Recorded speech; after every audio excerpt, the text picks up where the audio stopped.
Buenas noches, ¿cómo estás? Te saluda tu amigo Mauricio Pérez. Para mí es un gran placer estar contigo intentando retomar nuestras transmisiones del Club de los Búhos. Como sabes, no tenemos estudio actualmente. Nuestro estudio se dañó en un accidente del cual ya he hablado en diferentes ocasiones. Muchas gracias a todas las personas que generosamente nos están ayudando para poder reconstruir el estudio y poder tener todos los recursos con los que antes disponíamos para poder hacer no solamente el Club de los Búhos, sino también todos nuestros programas, nuestro programa de Radio Semillas para la Vida, el programa de fin de semana en video, Pasión por el Evangelio. Gracias a quienes nos han apoyado. Si gustas apoyarnos también en este esfuerzo porque tengamos pronto todo lo que teníamos antes para poder seguir con este trabajo como se debe, pues te invitamos a que o bien vayas a amazon.com y adquieras alguno de los libros que he escrito, o vayas a nuestra tienda en línea, semillasparalavida.org/tienda, donde puedes descargar audios, videos de cursos, de conferencias, de diferentes compilaciones de temas especiales de programas que he grabado. Hay mucho material que te va a ayudar a crecer, a conocer más acerca de nuestra fe, de nuestra religión, y también pues adquiriendo estos audios y videos que descargas en tu computadora o en tu tableta o en tu teléfono, nos ayudas también. O si bien gustas hacer un donativo, como muchos han hecho, también ahí en la tienda en línea hay un apartado especial para hacer el donativo, o aquí en la descripción de este programa también encontrarás el enlace. Es muy sencillo, semillasparalavida.org/donativo. De antemano, gracias. Dios te lo recompensará. Nos será de mucha ayuda. Y nuevamente reitero mi agradecimiento a todas las personas que nos han apoyado y que nos siguen apoyando con esto. Pues bien, que es hora del Club de los Búhos. Y aunque estoy transmitiendo de un lugar que no es el acostumbrado y probablemente haya mucho ruido ambiental de cuando en cuando, pues lo hago de todas maneras con mucho entusiasmo y con ganas de compartir con ustedes una reflexión acerca de temas que son relevantes para nuestra fe. El Club de los Búhos, como sabes, es un programa que pasa por las noches, ya muy noche en vivo, pero que ahí se queda grabado y que después puedes ver la repetición también en YouTube, compartirla con tus amigos. Por favor, no olvides decir me gusta, no olvides compartirlo, no olvides suscribirte a nuestros canales. Eso nos ayuda también a que el canal vaya creciendo y a que más personas tengan también este recurso a la mano, que creo yo que después de 15 años de estar haciendo estos programas, definitivamente son contenidos que ayudan a muchas personas a conocer más y más acerca de Dios, acerca de nuestra fe, acerca de nuestra religión, acerca de nuestra Iglesia Católica. Siguen preguntándome a menudo por qué se llama el Club de los Búhos. Bueno, lo he repetido ya en muchas ocasiones, pero por si todavía hay alguien que tiene la duda, pues se llama el Club de los Búhos simplemente porque los búhos son aves nocturnas y porque este programa pasa ya muy noche y usualmente quienes lo ven en vivo son personas que no pueden dormir o que no duermen, al igual que yo. Entonces, a los búhos siempre se los asocia precisamente con las personas nocturnas que no dormimos, y por eso es que se llama el Club de los Búhos. Además de que, pues el nombre es, pues está basado en una novela muy bonita, que un día te hablaré de ella, que se llama El Club de los Lechuzos. El Club de los Lechuzos. Fue la primera novela que yo leí, me la compró mi mamá cuando tenía 5 años, recuerdo. Y no la leí a los 5 años, lo leí pues ya después, un poco de, no sé, un par de años después lo leí. Y me gustó mucho y pues no le puse al programa el Club de los Lechuzos porque pues ya existe el Club de los Lechuzos, ¿verdad? Que es ese libro. Ya te hablaré de él. Pero bueno, es la razón por la que se llama el Club de los Búhos. ¿Y de qué vamos a hablar en esta ocasión? Usualmente los temas son espontáneos. En ocasiones le pido a nuestros socios o miembros, o como le quieras decir aquí en las redes sociales, a nuestros suscriptores, a nuestros seguidores, de qué les gustaría que habláramos. En otras ocasiones son temas que surgen de algún aspecto relevante en nuestra fe. Y en otras ocasiones, pues son temas que están basados en comentarios o preguntas que ustedes me hacen o que me dejan a través de mis programas, o pues también a través de, eh, pues de las redes sociales y de los mensajes privados y todo esto, ¿verdad? Hay dos comentarios que me dejaron y me los dejaron en el canal de YouTube y que me han llamado la atención y creo que son buenos temas de reflexión, buenos temas de reflexión.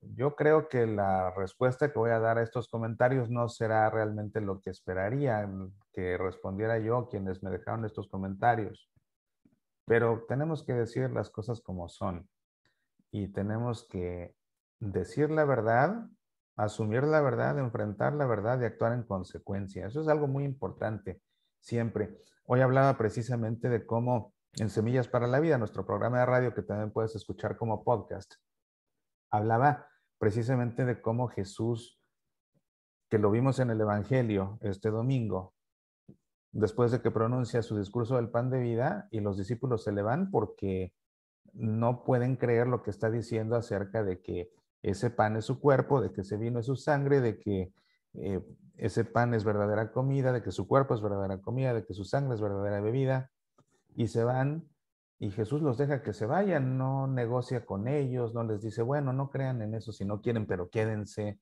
no matiza lo que les ha dicho, no lo suaviza, no lo cambia, no. Y el que acepta la verdad, qué bueno por su salvación. El que no la quiere aceptar y se marcha, pues ni Jesús lo va a detener, porque cuando la verdad se adultera, aunque sea tantito, deja de ser verdad. Cuando se matiza, cuando se suaviza, cuando se licúa, deja de ser verdad. Y entonces ya, al dejar de ser verdad, ese mensaje de Jesús ya no conduce a los hijos de Dios, a Dios mismo.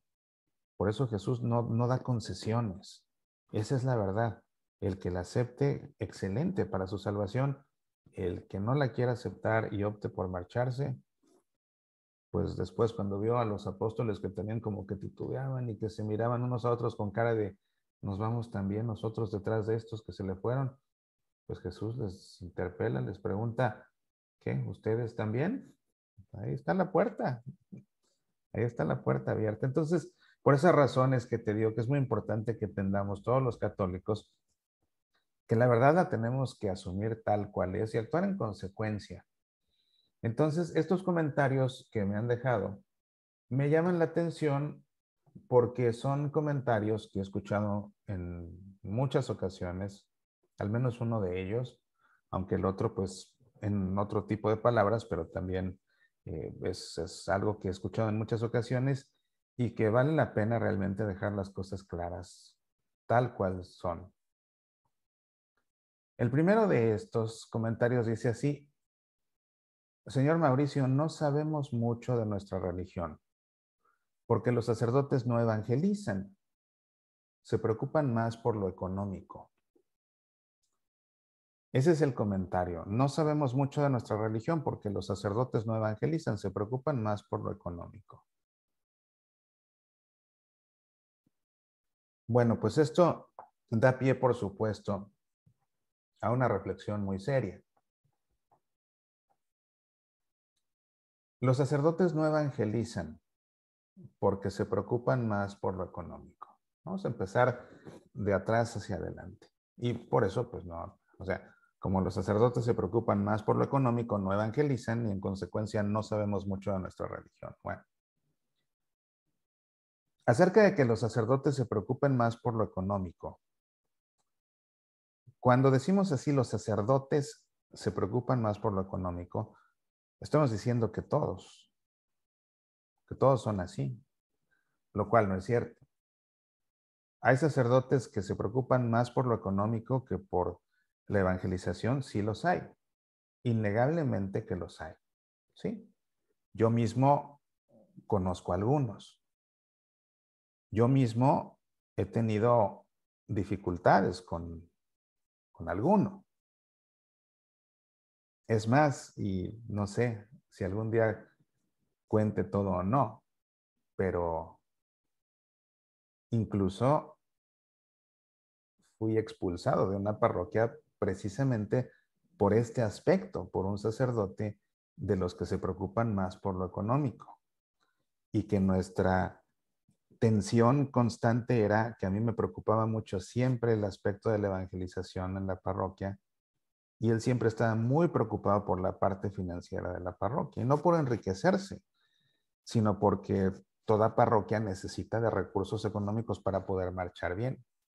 Pero el centro indiscutible de su atención era la parte monetaria, y el centro indiscutible de mi interés era la parte de la evangelización. Eso causó tensiones, fricciones que al final pues provocó eh, pues una situación en la que ya tuve que salir de la parroquia. Entonces, claro que hay sacerdotes que se preocupan más por lo económico, sí los hay. Pero te puedo decir, después de haberme dedicado a la pastoral parroquial por, ya son 33 años, ya son 33 años. Sí, justamente en este tiempo, en este agosto, se están cumpliendo 33 años. Es más de la mitad de mi vida que me he dedicado de lleno a la pastoral parroquial. Y a la evangelización también, a través de los medios de comunicación, pues ya son 15 años, ya van a ser 16, ya van a ser 15, ya van a ser 15.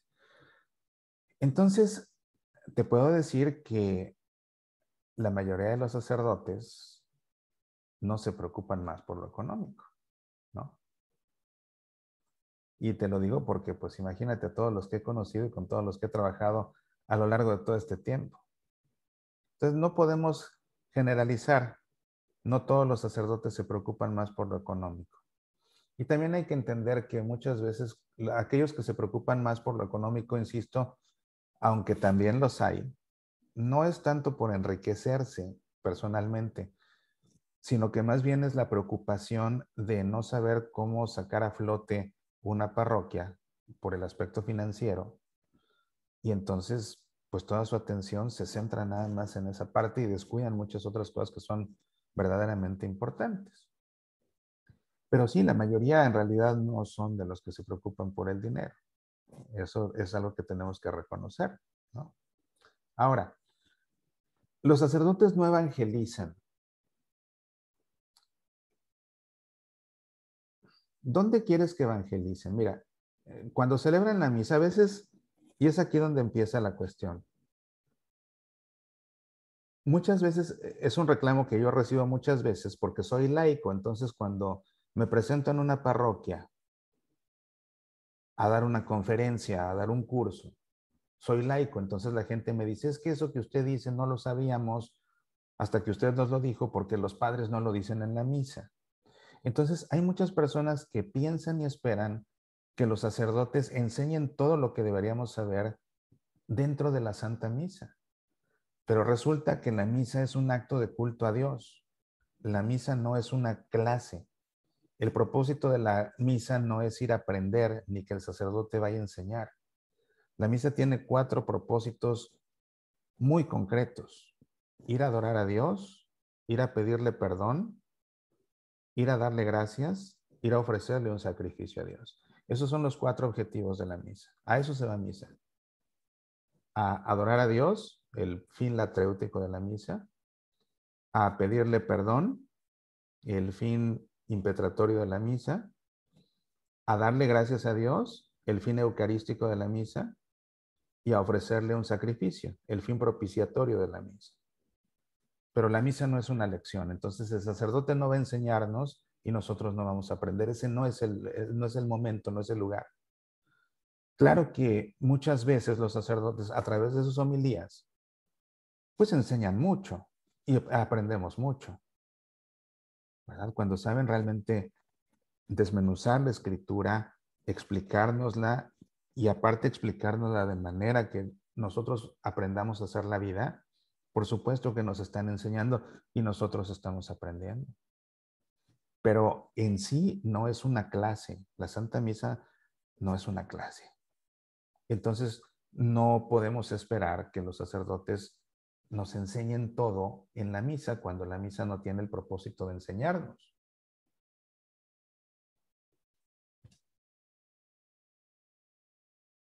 Entonces, ¿dónde es que tiene que enseñar el sacerdote? Pues aparte, dando cursos. Una cuestión importantísima también es que cada vez hay menos vocaciones al sacerdocio, entonces cada vez hay menos sacerdotes disponibles. Y con todo el trabajo que tienen, ¿verdad? Porque tienen, pues, tienen muchas funciones, tienen muchas responsabilidades. No solamente es decir la Santa Misa, no solamente es sentarse a escuchar confesiones. Hay quienes tienen que ir a las cárceles, hay quienes tienen que ir a los hospitales, hay quienes tienen que ir a los hospicios, hay quien trabaja en las oficinas de la diócesis, hay quien da clases en las universidades católicas, en las universidades pontificias en cada país, en los seminarios. Entonces, son tantas las funciones que tienen y son tan pocos los sacerdotes en proporción con el número de fieles que hay, que es entonces que el trabajo evangelizador del laico se hace necesario. Hoy por hoy es un trabajo indispensable. Entonces, muchos de los cursos de formación religiosa no los imparten los sacerdotes simplemente por falta de tiempo. Y es entonces cuando entramos en acción los laicos, precisamente para dar toda esa formación que los sacerdotes no pueden dar simplemente porque les falta el tiempo. Aún así hay muchos sacerdotes que encuentran la manera de dárselo o que de alguna forma sus responsabilidades les permiten tener un tiempo para dar cursos en sus parroquias, por ejemplo, ¿verdad? Pero la parte medular de todo esto, cuando alguien dice, no sabemos mucho de nuestra religión porque los sacerdotes no evangelizan, hablando de verdades totales, la realidad es que, y sobre todo en estos tiempos, el que no sabe de su religión es por culpa suya porque no ha hecho todo lo necesario por aprender. Porque yo no puedo creer que alguien que me deja un comentario como estos en YouTube, que es alguien que tiene acceso a la internet evidentemente, si deja esos comentarios, de entrada los está dejando en un canal de evangelización, como muchos canales de evangelización que existen. En el canal que tengo yo son más de 1000 videos. Imagínate, más de 1000 videos con los que puedes aprender de tu fe. ¿Quieres aprender de tu fe? No le eches la culpa a los sacerdotes. Ve los 1000 videos que están ahí disponibles para ti. Hay más canales. No me vas a decir que en la actualidad, si tienes acceso a la internet, no puedes ir a la página del Vaticano y ahí en la página del Vaticano, sin descargar nada, simplemente ahí mismo, estudiar completito el catecismo de la Iglesia Católica, que está puesto ahí en línea gratis. Completo, gratis. Está el catecismo, está el compendio del catecismo que está escrito en forma de preguntas y respuestas. Está el Código de Derecho Canónico, está la Biblia. En la página del Vaticano tienes acceso gratis a todos esos recursos, a todos esos materiales, a todos esos documentos. Si quieres realmente aprender y saber de tu fe católica, tienes que saber bien el catecismo. Está dividido en 4 partes que nos habla de lo que la iglesia cree, de lo que la iglesia celebra, de lo que la iglesia vive y de lo que la iglesia ora. Nuestra fe, nuestra moral, nuestra liturgia y nuestra oración están explicadas con detalle en el catecismo de la Iglesia Católica. Entonces, no le puedes echar la culpa a un sacerdote cuando en tus manos está leer de forma gratuita y no solo leer, estudiar y aprender el catecismo, que ahí está.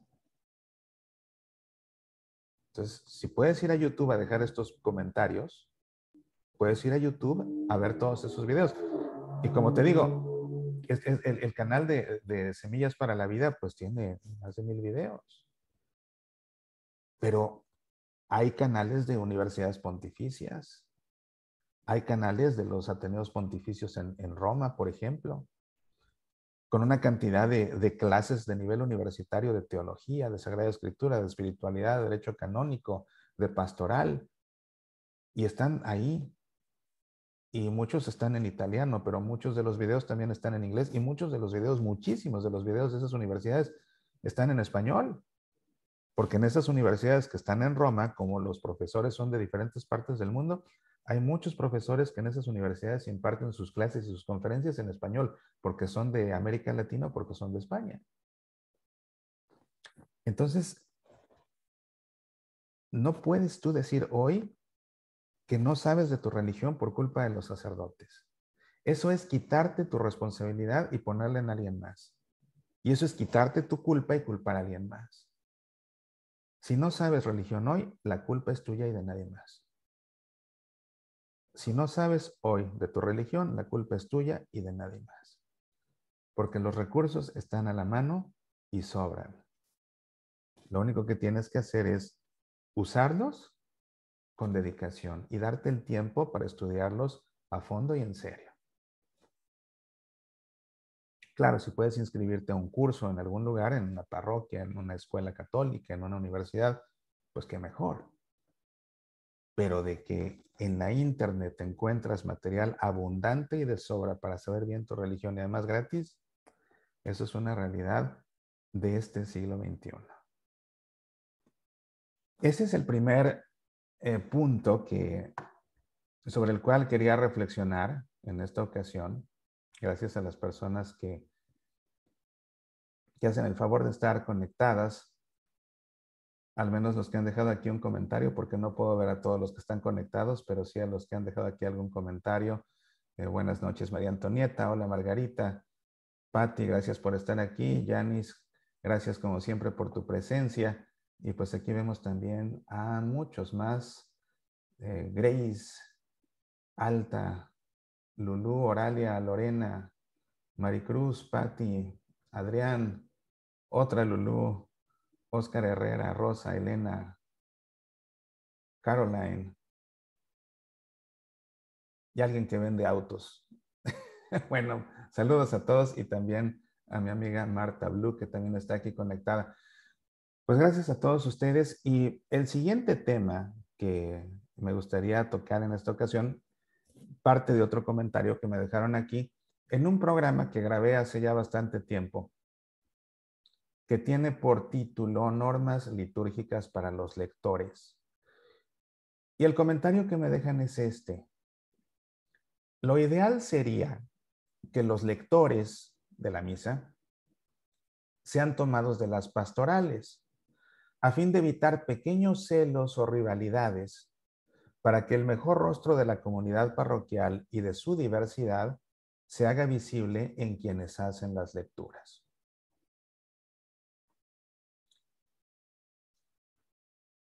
Pues nuevamente tenemos que asumir la verdad y decir la verdad.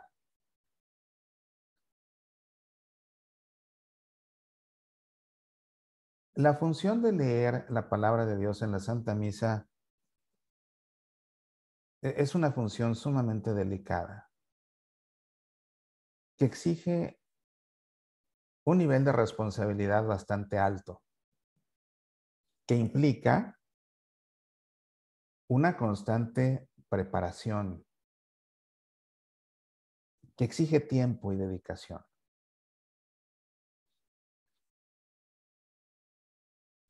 El que lee las lecturas, el que canta el salmo, por supuesto no hablo de proclamar el evangelio, esa es tarea del diácono o del sacerdote o del obispo. Pero en concreto las lecturas y el salmo. Quien lee la palabra de Dios desde el ambón asume la gran responsabilidad de volverse un portavoz de Dios para los demás. A través de su boca va a salir la palabra de Dios.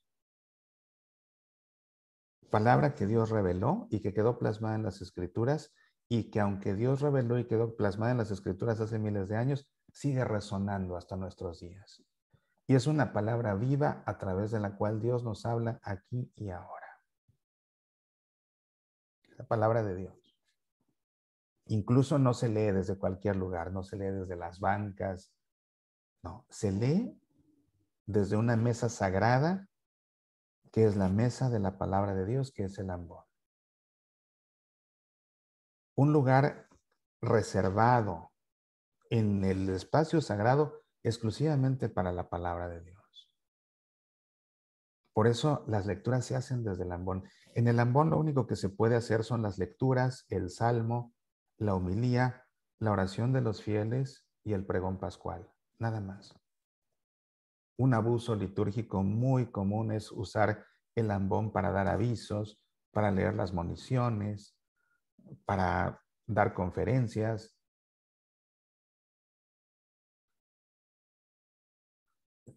Usar el ambón para todo eso es algo tan equivocado y tan abusivo litúrgicamente como ir a hacer todo eso detrás de la mesa del altar. Nadie se va a parar detrás de la mesa del altar a decir avisos desde ahí. Tampoco debe hacerlo desde el ambón. El altar es la mesa del pan, pero no solo de pan vive el hombre, sino también de toda palabra que sale de la boca de Dios. El ambón es la mesa de la palabra de Dios. Es un lugar sagrado, desde el cual Dios habla. Se llama ambón porque en griego la palabra amboné significa elevación. Entonces, el ambón está elevado precisamente para que nosotros escuchemos la palabra de Dios que viene de lo alto. Una palabra que, a diferencia del Evangelio que fue anunciado por Jesús mismo, que él mismo es la palabra de Dios, el Logos, y que por eso quien lee el Evangelio es el ministro del Evangelio, el ministro de la palabra, que es el diácono o el sacerdote. Y si el sacerdote puede leer el Evangelio es porque es diácono, porque una vez diácono es diácono para siempre, igual el obispo. Entonces el diácono o el sacerdote o el obispo, ellos leen in persona Christi. Por eso el Evangelio no lo puede leer nadie más que un ministro ordenado, porque están hablando en nombre de Cristo mismo, que habló directamente. En el caso de la primera lectura y de la segunda lectura, Dios habló a su pueblo a través de intermediarios, a través de patriarcas, a través de profetas, a través de reyes, a través de apóstoles. Pensemos en las segundas lecturas, por ejemplo. Entonces, como Dios habla a su pueblo a través de intermediarios, esas lecturas no las hace el diácono, ni el sacerdote, ni el obispo, que hablan en persona Christi. Las hacen laicos que fungen como intermediarios de la palabra de Dios. Así como esos profetas, como esos patriarcas, como esos reyes, como esos jueces, como esos apóstoles. ¿Ves? Y esto en cuanto a la dimensión teológica del ministerio del lectorado, que de hecho pues ya el Papa Francisco ya incluso extendió este ministerio también a las mujeres, ¿verdad? Actualmente, desde este año 2021, las mujeres pueden recibir el ministerio del lectorado. No es lo mismo el que lee que el que ha recibido el ministerio del lectorado. Para que sea ministerio tiene que recibirse con un rito, mediante un rito en una celebración litúrgica. Se tiene que tener una formación especial para poder asumir ese ministerio del lectorado y entonces sí, se confiere ese ministerio del lectorado mediante un rito en una celebración litúrgica específica. Entonces, no todo el que lee ejerce el ministerio del lectorado. Volviendo al comentario y explicando, habiendo explicado ya la dimensión teológica del papel del que lee. Antes de ir al comentario. Teniendo el peso que tiene, imagínate, el que se para a leer, tiene el peso de la palabra de Dios, que por siglos y siglos y siglos, por miles de años ha venido resonando, haciendo eco y permaneciendo viva. Tiene la responsabilidad de hacer llegar con sus labios la palabra de Dios a los oídos de los que lo escuchan. La responsabilidad de hacer con sus labios llegar la palabra de Dios a los oídos de quien escucha.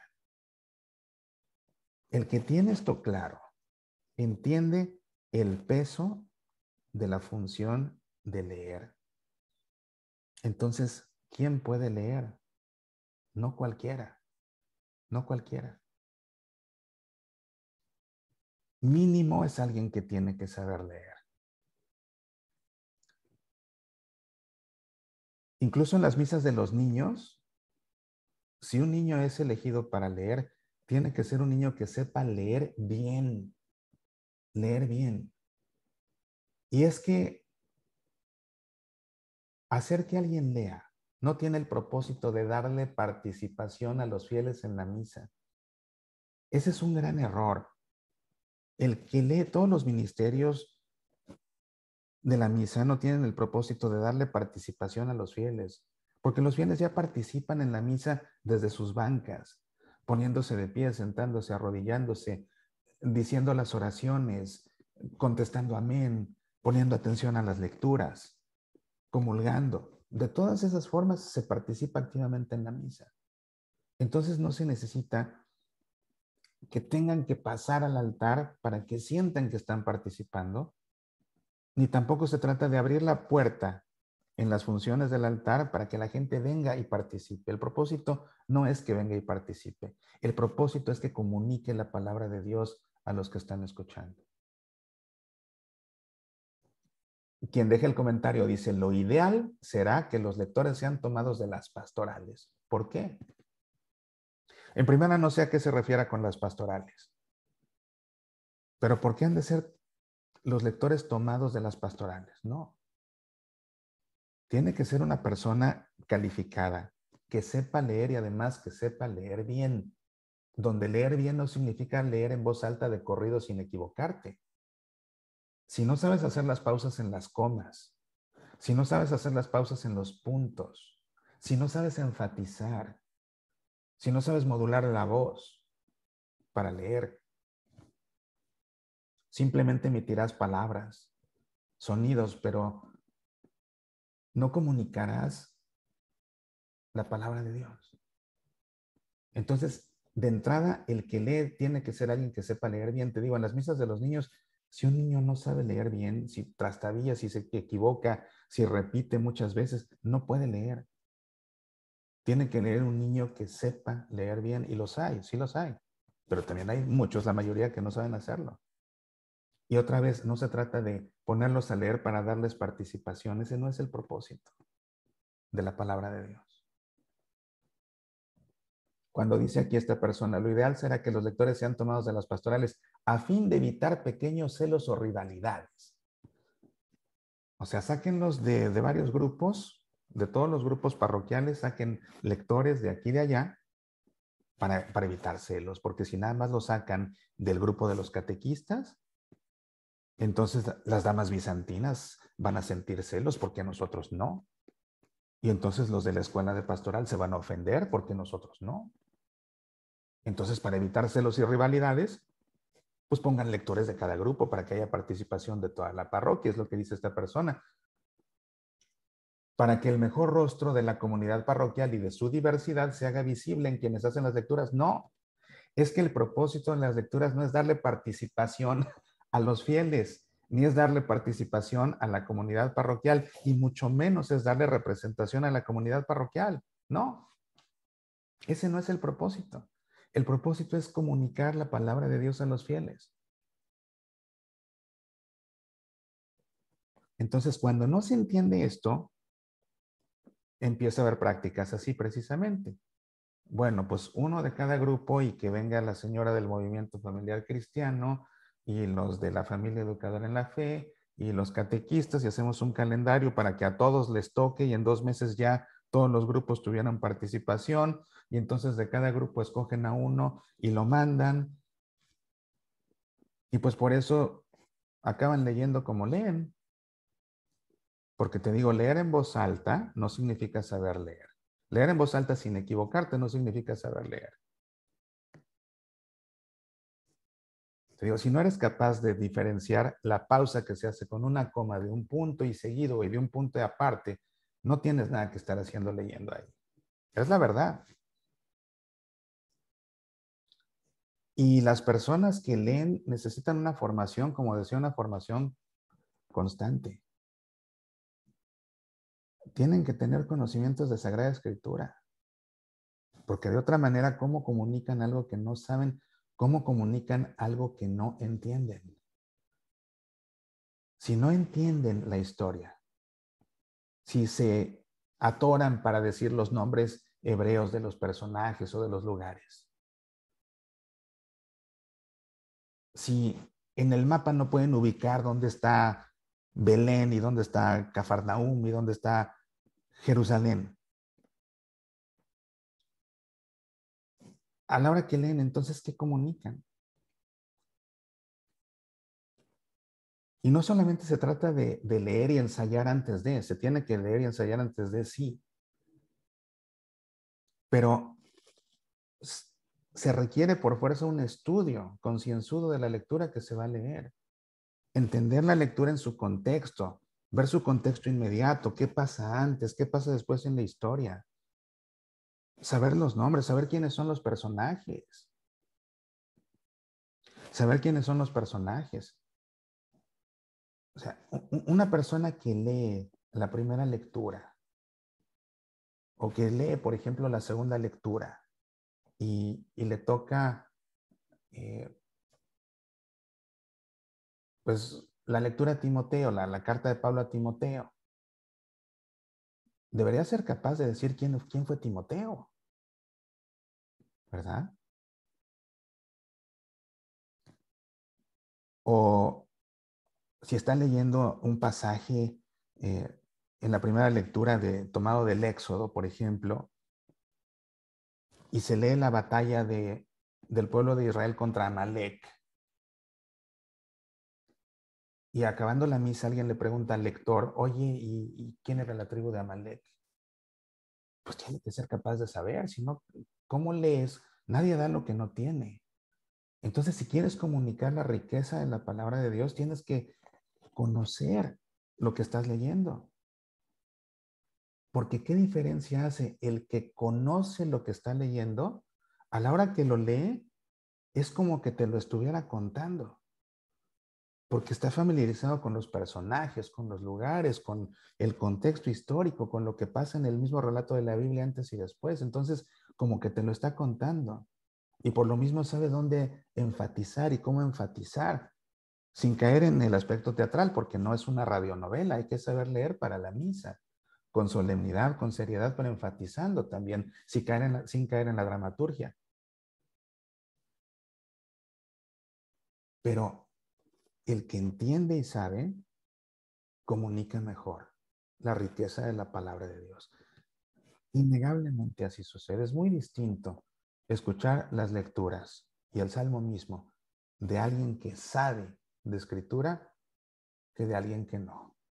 De alguien que sabe leer y de alguien que no. Entonces, quienes se dedican a esto necesitan por fuerza formación en la escritura, formación litúrgica, no se diga, ensayar, saber lo que están leyendo, conocer los personajes, los sitios históricos, todo lo que leen. Pero no es una función que tenga el propósito de darle participación a la gente. Un error muy común es que, por ejemplo, es la Santa Misa, no se escogen, no se forman personas que vayan a leer, ¿verdad? No se las ha formado, no se las ha preparado, no se las ha escogido, y el sacerdote se sienta y desde el micrófono dice, ¿alguien que quiera pasar a leer? ¿Cuántas veces has visto eso? ¿Y qué es lo que acaba pasando? Se paran espontáneos y lo mismo, pues a lo mejor toca a alguien que de menos sabe leer en voz alta que alguien que no y que lee todo de corrido y que no comunica nada. Entonces eso no se hace. Pero sí, un error muy común es eso, pensar que estas funciones tienen el propósito de darle puerta a la participación de la comunidad y ese no es el propósito y por eso pasa lo que acaba pasando. Entonces vale la pena valorar realmente esta función de quien lee la palabra de Dios y tomársela en serio. Y se la tienen que tomar en serio desde los sacerdotes hasta los animadores litúrgicos, hasta las personas que quieren leer. Deben entender el gran peso que tienen a cuestas. Comunicar la palabra de Dios que ha venido resonando por miles de años y que está viva a través de mis labios para que penetre el corazón de quienes escuchan a través de sus oídos. Te lo repito. Si voy a leer la palabra de Dios, tengo la gran responsabilidad de hacer que la palabra de Dios, que ha resonado por miles y miles de años y que permanece viva, a través de mis labios, penetre los corazones de quienes escuchan a través de sus oídos. Es para que se te enchine la piel y tiembles en el momento en que te paras en el amor.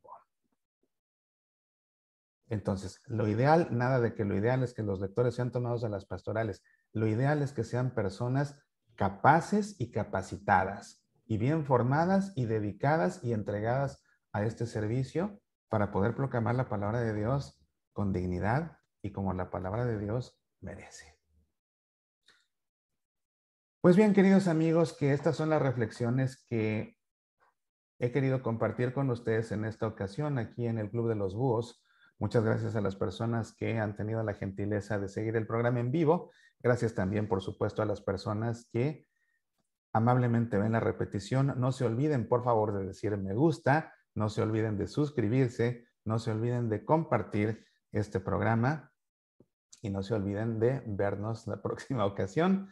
Por lo pronto, nos escuchamos todos los días en nuestro programa de radio o podcast Semillas para la Vida. El fin de semana nos vemos, Dios mediante, para analizar el Evangelio del domingo en Pasión por el Evangelio. Ya sabes que todos los programas están disponibles también en Facebook y en YouTube. Ahí puedes encontrarlos todos o ve a nuestro sitio semillasparalavida.org. Pues que Dios te llene de bendiciones y apasionate por nuestra fe.